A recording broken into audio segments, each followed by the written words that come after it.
To split a video in Filmora 13, you have to do this on your timeline, and I talk a little bit about the timeline, how to drag and drop a file onto your timeline in another video, so you can go back to that video and watch how to add video to the Filmora timeline. Now, to split a video, I am going to move the playhead exactly where I want to split.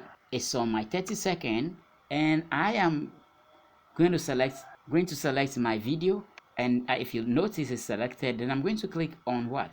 The scissors, and there my video is separated. I can drag it over here.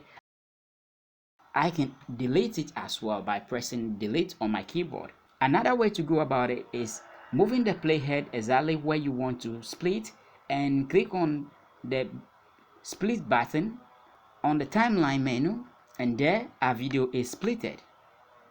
Another way you can also do this, move the playhead to wherever I want it to be. Then I'm going to hold the control key on my keyboard and press B on my keyboard as well.